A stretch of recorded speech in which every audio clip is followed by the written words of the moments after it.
Salut les petits artisans alcooliques, c'est Tao des Cités d'Orge. La semaine passée, on s'est penché sur comment faire d'un keg une tireuse avec 3 fois rien. Du coup, cette semaine, j'avais prévu de vous montrer comment faire de son frigo une tireuse. Puis, pendant mes recherches, j'ai revu la vidéo de Une bière et j'y vais. Puis, en plus d'être simple et complète, elle est probablement mieux que ce que j'aurais pu faire. Alors, voilà. Bon, on se retrouve la semaine prochaine. Ah, mais attendez, on y montre bien comment faire un kegerator, mais pas un keezer. Ah, il nous laisse quand même quelques miettes de temps à autre. Merci, j'y vais. Allez, générique.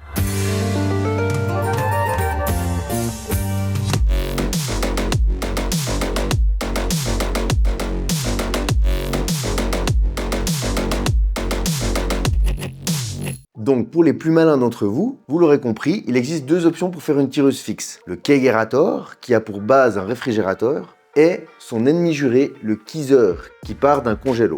De par sa conception, le kegerator est plus simple à assembler, puisqu'il n'y a qu'un trou à faire et le reste c'est basiquement des Lego. Le keezer en revanche, il va demander un peu plus d'effort, puisqu'on va devoir passer de machine à congeler à machine à refroidir. On y reviendra tout à l'heure. Bon, vite fait, avant qu'on commence, de base, vous êtes plutôt de la team kegerator ou keezer? Écrivez-le dans les commentaires, je suis vraiment curieux de savoir. Regardons maintenant les avantages et inconvénients de chacun. Pour le kegerator, il est facile à mettre en place, il est petit, il y a une possibilité d'acheter des kits, et il est assez facile de le rendre joli. Dans les points négatifs, le refroidissement est moins performant. L'espace intérieur permet généralement d'avoir un corny-keg, max 2 si on est bien organisé.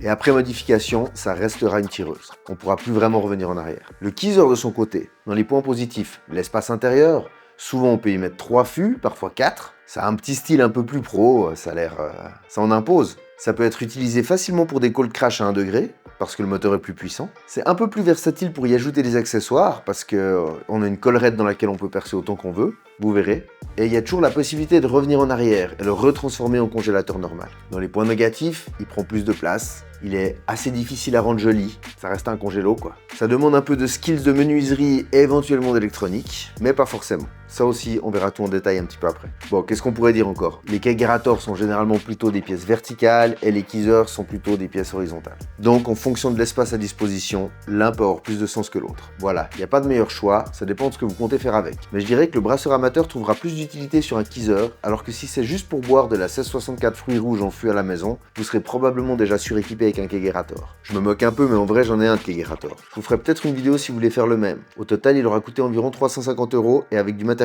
neuf. Perso, je trouve qu'il a plutôt la classe. Bref, dites-moi dans les commentaires si ça vous intéresse. Bon allez, on passe aux choses sérieuses. Je vais profiter de faire un upgrade du keezer de la brasserie pour vous montrer comment le nôtre a été construit et surtout comment en faire une version premium de luxe. Je vais aussi essayer de vous fournir les prix des différents éléments pour que vous ayez une idée des budgets à prévoir en fonction de ce que vous voulez faire. Là, dans l'état, on peut dire qu'on a un keezer du pauvre, mais je vous le présente quand même. On débute par la partie menuiserie. On a une belle collerette en bois qui a plusieurs avantages. 1. Pas besoin de percer de trou directement dans le congélo, et donc possibilité de revenir en arrière un jour. Même si on sait tous qu'il n'y aura jamais de retour en arrière possible. 2. Ça rehausse de quelques centimètres la hauteur du couvercle, et ça permet de faire passer des corny-kegs.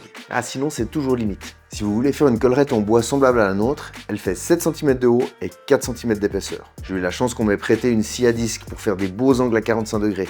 Mais bon, les angles 3 ça va aussi. Ensuite, on l'a assemblé avec des petites équerres, puis laqué, et ensuite collé avec du scotch double face de miroir de salle de bain. Et pour finir, on a fait des joints en silicone pour l'étanchéité. Sur tout le tour. Franchement, si vous avez eu des cours de travaux manuels à l'école, vous devriez pouvoir vous en sortir. Puis sinon, il y a votre papa. Il saura faire. Ah, et pour fixer le couvercle, c'est un peu pareil sur tous les congélateurs. Quelques vis à l'arrière, méga facile. Le congélateur est un Super Oco 2030 qu'on a acheté pour 299 €. On en a fait une version à 2 robinets AliExpress avec régulateur incorporé qui ont coûté 20 € pièce. On parlera des robinets dans une prochaine vidéo, alors ce serait con de rater ça, non? Allez, soyez raisonnable. Abonnez-vous. Il y a aussi un régulateur de température STC 1000 à 5 € qu'on a réussi merveilleusement bien à intégrer à notre congélateur.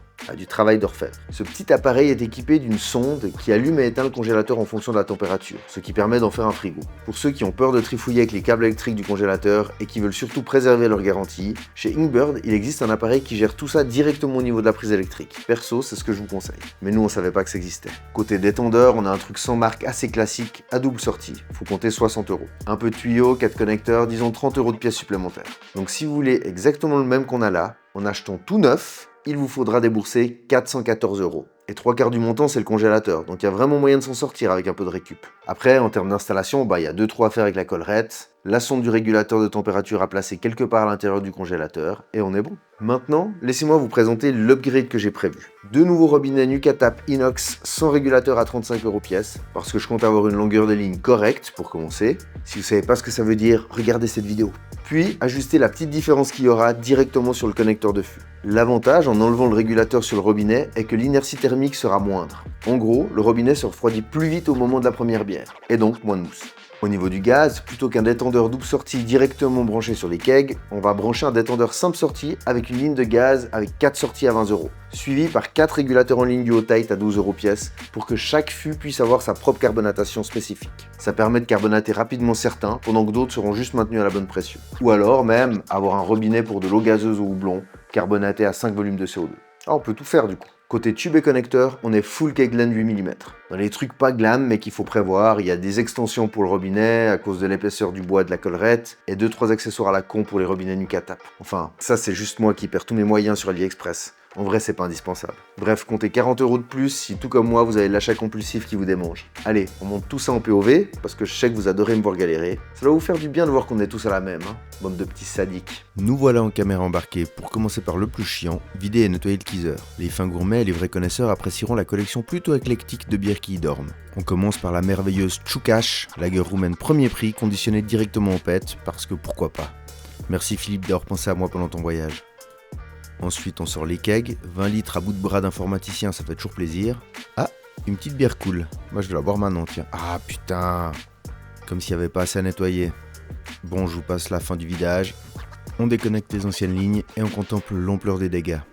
Ça va demander pas mal de nettoyage cette histoire. Démontage des robinets, et c'est là que je me rends compte que les tiges étaient trop courtes et qu'on les a installées un peu n'importe comment. Ah franchement c'est un peu la honte, mais bon. On survole la phase nettoyage qui aura pris une bonne heure et 2-3 relents.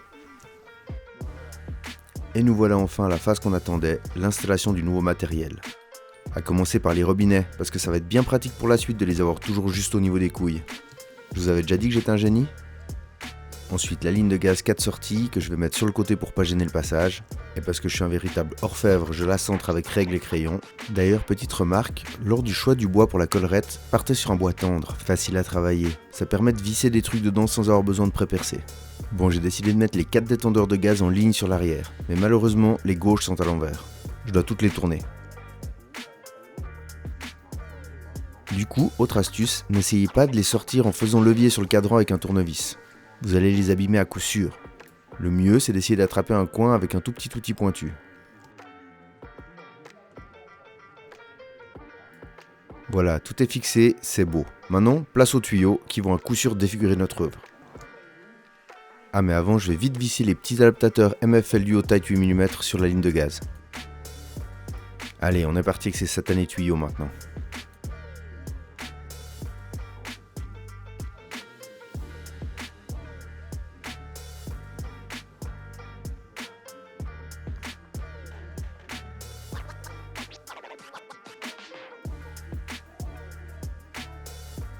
Je replace les kegs pour voir un peu ce que ça donne et choisir la longueur de tuyau qu'il me faut pour le CO2. Contrairement aux lignes de bière, cela n'a pas d'importance, du coup, le plus court le mieux. J'ai oublié de le mentionner avant, mais j'ai aussi acheté des petits guides de tuyaux chez Kegland. Ça devrait permettre d'avoir moins de bordel dans le teaser. Par contre, enlever la protection avant de les poser est un enfer. Je vous ai mis juste un extrait, mais j'ai perdu un bon quart d'heure. Finalement, je les ai carrément levés à la pince. Là, je prépare les petits raccords de CO2 jusqu'au keg.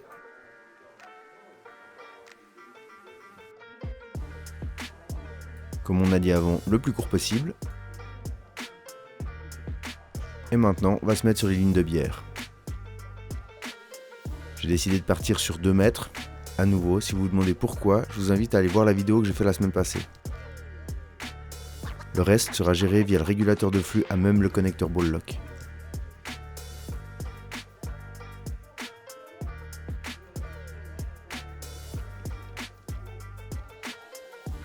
Je tente de faire passer les tuyaux le long des guides pour dégager au maximum le keezer. Je branche encore mon arrivée de gaz à la ligne.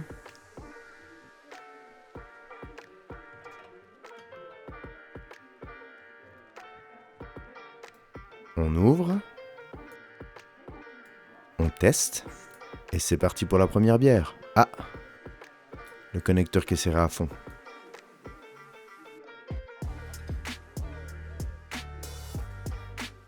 Bon, la première bière, on va pas se mentir, c'est que de la mousse. Hein. Mais en même temps, le fût a été pas mal secoué, et puis il est à bien 10-12 degrés maintenant. Donc c'est normal qu'on n'ait pas de miracle. Mais après 15 minutes, j'ai pu m'en servir une convenable. Et c'est certain qu'une fois bien refroidi, ce sera parfait. Vous pouvez pas voir ma tête là, mais j'ai de la fierté plein le visage.